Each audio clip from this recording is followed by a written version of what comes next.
Mais um magnata russo morre em condições estranhas e a gente vai discutir um pouquinho mais a relação entre esses oligarcas russos e o governo Putin.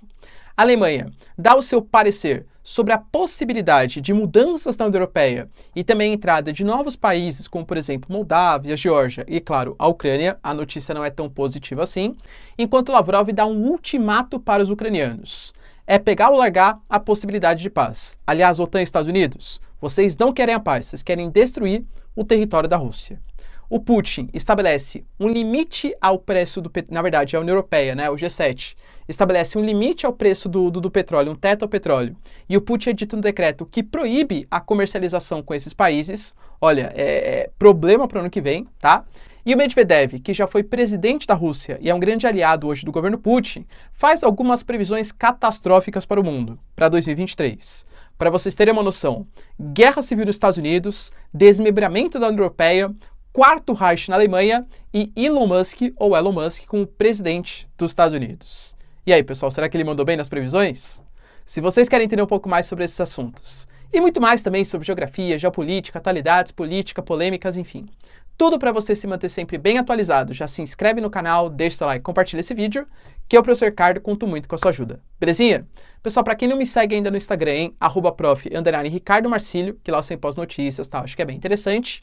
E caso você queira contribuir aqui para o canal, super importante, pessoal, para eu continuar produzindo conteúdos diários aqui para vocês, é o meu trabalho, claro, seja membro, isso ajuda bastante, ou faça algum tipo de contribuição, assim como o André fez, a Helena fez, o Fabiano, o Renan, enfim, galera, uma série de pessoas aí contribuíram e eu fico muito grato por isso, tá? Caso você não possa ou não queira, claro, seu like, seu engajamento, sensacional também. Tamo junto? Então, ó, bora lá pro vídeo. Seguinte, o que tá pegando, né, de mais importante? O que a gente pode falar? Primeiro ponto, acho que chama bastante atenção, é sobre a morte desse magnata, né? Ele é conhecido como Pavel Antov, também conhecido como magnata da linguiça, por ter aberto ali um frigorífico, então trabalha muito com carne e tal, beleza? E além de ser um grande empresário, ele também é um deputado, ele também é um parlamentar. E aliás, o parlamentar com o maior número de... né? O parlamentar mais rico da Rússia, atua bastante na região de Vladimir, do território russo, tá? Ele fez uma visita ali à Índia, inclusive com um parceiro seu que também morreu sob condições estranhas, e lá no momento em que a Rússia fez um ataque à Ucrânia, vazou uma mensagem que ele disse que não foi dele, um papo meio estranho, não, na verdade, me repassaram a mensagem, eu apoio muito a guerra da Rússia na Ucrânia, tá, enfim, mas vazou uma crítica que ele teria feito contra o Putin. E aí, nessa viagem, ele foi lá e caiu da janela de um hotel, tá? O governo indiano diz que não há nenhum tipo de suspeita de ter tido algum tipo de atentado, coisa que valha, e muito possivelmente foi algo ligado à bebida, porque tinha várias bebidas abertas, tá? Ele podia estar alcoolizado e caiu da janela. Professor, você acredita? Olha, se fosse 1, 2, 3 casos acontecendo, pô, muita coincidência, mas beleza. Mas percebe-se que sistematicamente pessoas, políticos, grandes empresários que criticam o governo Putin, eles vêm tendo uma morte estranha, principalmente desde o início da invasão da Rússia à Ucrânia. Então é muito estranho isso acontecer, é uma baita coincidência, ou convenhamos que a Rússia mexe os seus dedinhos ali para eliminar quem critique o governo Putin. Aliás, isso é uma ligação que o Putin, ele, de maneira muito inteligente, não necessariamente ética, né? Mas muito inteligente ele fez. Hoje, a Rússia tem o governo Putin, claro, que é uma liderança super importante, o poder executivo bastante centralizador. A Duma, que é o parlamento, é muito ligado também ao partido do Putin. O poder judiciário, grande parte dos ministros, dos juízes, foram indicados também pelo Putin, ou pelo Medvedev, que já foi presidente da Rússia, e é um aliado do Putin, e falta o apoio do poder econômico. Na década de 90, o Boris Yeltsin talvez tenha falhado nisso. Ele brigou muito com as lideranças políticas, econômicas e tal. O que o Putin fez? Quase como se fosse uma aliança. Empresários, vocês estão sofrendo. Eu, Estado, ajudo vocês a ter uma reserva de mercado, a se dar bem economicamente, a realizar projetos, e em troca vocês me apoiam. Quem não concorda com isso ou foge da Rússia, ou, enfim, né, coisas estranhas acabam acontecendo. Então, nisso, o Putin ele conseguiu estabelecer uma série de bases que dificultam uma queda do seu governo, tá? Então, assim, o que a gente chama de oligarcas russos é um tipo de aliança de poder político e poder econômico em que o governo ajuda os empresários, os oligarcas, e os empresários fazem propaganda, enfim, em defesa também do Putin. Isso acontece, galera, convenhamos, não só na Rússia, né? No Brasil, o que mais acontece, né? Ó, empresário, você financia meu partido aqui, aí depois eu vou lá, deixo você fazer umas obras. É mais ou menos isso, só que na Rússia é muito mais escancarado. E esses grandes empresários que apoiam o governo são chamados de os oligarcas, tá bom? Alemanha, a partir do seu Ministério das Relações Exteriores, garante que quer mudar algumas regrinhas da União Europeia, basicamente, pessoal, colocando ali a questão do voto majoritário e não do voto consensual, porque hoje, para ser aprovado algumas questões da União Europeia, você precisa que todos os países apoiem isso. Vou dar um exemplo para vocês. Existem resoluções que a Hungria, do Viktor Orbán, não quer aprovar contra a Rússia, porque o Viktor Orbán tem boas relações com o Putin. Só que como é necessário voto consensual, a Hungria, um único país, ou pouquíssimos países, ficam barrando a possibilidade de uma sanção ou coisa que valha ser adotado contra o território russo. Então a Alemanha quer mudar esse paradigma, colocar o voto majoritário, tá? E uma outra questão que é a entrada de novos países. Geórgia, Moldávia, Ucrânia. Todos eles com problemas fronteiriços. Fronteiriço, né? No caso da Moldávia não, mas de problemas territoriais, digamos assim, com os russos. A Moldávia tem a questão da Transnistria, a Ucrânia nem se fale, né? Lugansk, Donetsk e tal. E a Geórgia, a questão da Ossétia do Sul e também da Abchásia. Então esses territórios, eles estão se ocidentalizando e querem entrar para a União Europeia. Só que existem algumas dificuldades para isso. Para você entrar para a União Europeia, tem algumas regrinhas, algumas bases.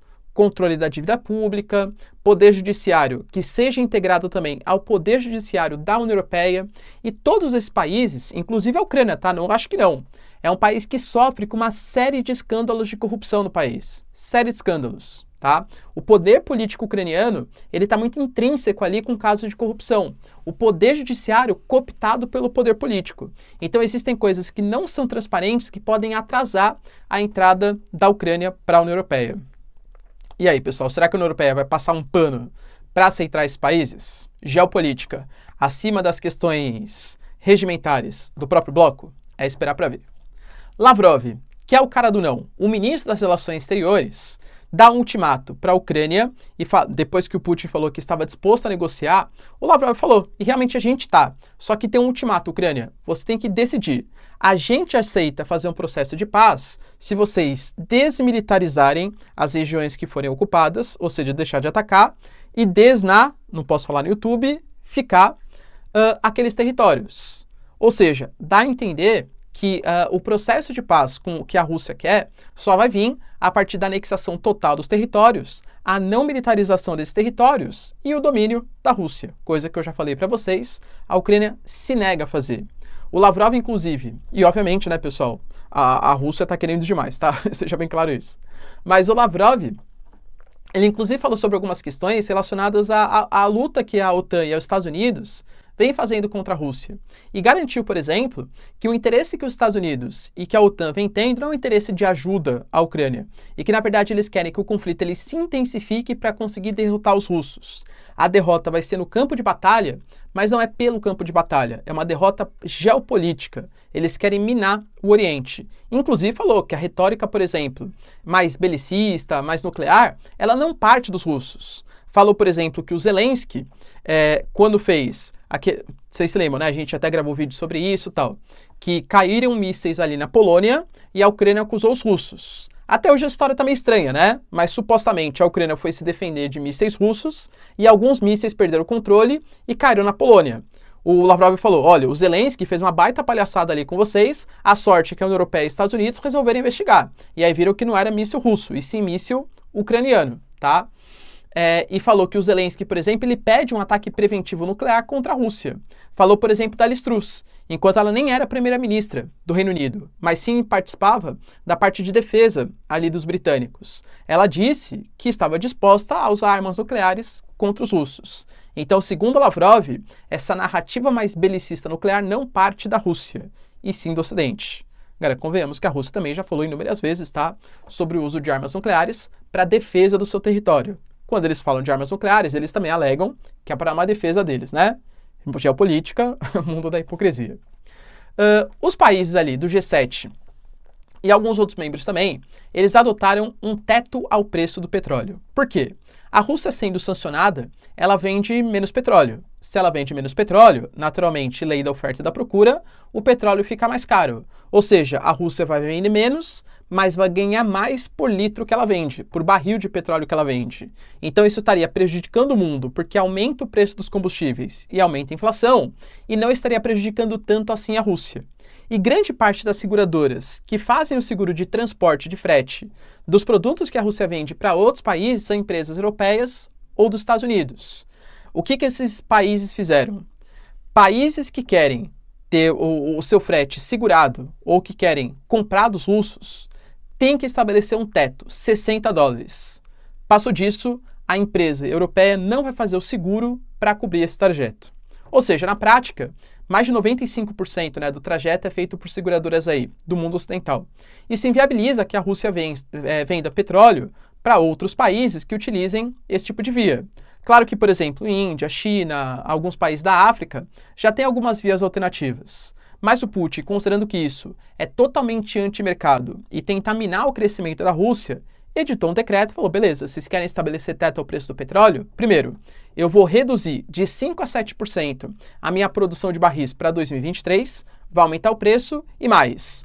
Até o dia 1º de junho, se eu não me engano, mas enfim, o mês de junho de 2023, todos os países que estabelecerem teto ao preço do petróleo não vão ter acesso ao petróleo russo. Ou seja, o mundo já começou com uma bomba para 2023, que é a disparada do preço dos combustíveis. E aí vem a inflação. Para controlar a inflação, aumenta a taxa de juros. Aumenta a taxa de juros, principalmente nos Estados Unidos, todas as moedas enfraquecem porque os investimentos americanos são mais confiáveis. Desacelera a economia, ou seja, as previsões não são boas para 2023. E falando em previsão, só para a gente finalizar, Medvedev, que já foi presidente da Rússia, ainda é, aliás, um grande aliado do Putin, ele fez algumas previsões meio malucas aí para 2023 e vamos ver se a gente concorda com algumas delas. Segundo ele, 2023 vai ser um ano completamente atípico, existem algumas pessoas chamando inclusive, a gente tem 3 grandes ordens mundiais, A ordem da Revolução Industrial, a ordem da Guerra Fria e a nova ordem mundial. Esse momento pós-guerra da Ucrânia, eu já falei várias vezes, Em novíssima ordem mundial. Alguns falam em nova Guerra Fria, tá? E nesse momento, segundo Medvedev, o que poderia acontecer no mundo? Segundo ele, primeiro, é certeza, ou pelo menos a previsão, que o barril vai chegar a $150. Cara, seria uma disparada de quase o dobro do preço atual, que vai causar, como eu falei, um baita reboliço para 2023 economicamente falando. Outro ponto ali, o desmembramento da União Europeia. Existem disputas internas muito grandes entre alguns governos mais nacionalistas, outros mais cosmopolitas, uns pró-OTAN, outros mais na verdade, em defesa do seu território, contra as sanções à Rússia. Então isso vai causar um desmembramento da União Europeia, inclusive falou em um quarto Reich ascendendo na Alemanha, com possibilidade de conflito com a França, ou seja, uma nova guerra na Europa. E aí, pessoal, será? Olaf Scholz não vai ter poder aí para conseguir controlar os anseios na Alemanha? Lembrando que eu falei, existem movimentos ali que realmente não reconhecem a Alemanha atual. Reconhecem só a Alemanha no momento ali da Primeira e Segunda Guerra Mundial, o Império Alemão. Não acho, tá? Que isso vai culminar algo mais violento para 2023. Falou que os Estados Unidos vai passar por uma guerra civil pelas diferenças políticas que existem, com a possibilidade de independência da Califórnia, o Texas se juntar com o México, e depois dessa guerra civil, o Elon Musk ascender como presidente do país. E aí, pessoal, será? E para finalizar também falou uma questão que já vinha sendo ventilada sobre anexação de territórios da Ucrânia Ocidental à Polônia, mas também agora falou da Hungria. Segundo a Rússia, essa narrativa existe desde o início dos conflitos. A Polônia, ela quer usar o conflito que vem acontecendo para supostamente proteger os ucranianos de descendência polonesa que vivem no oeste da Ucrânia, região de Lviv, por exemplo, e anexar esses territórios. E aí, pessoal, qual dessas previsões do Medvedev será que rola, hein? Deixa aí nos comentários, quero saber sua opinião. No mais, se vocês curtiram o vídeo, tamo junto, beijos, abraços e tchau, tchau.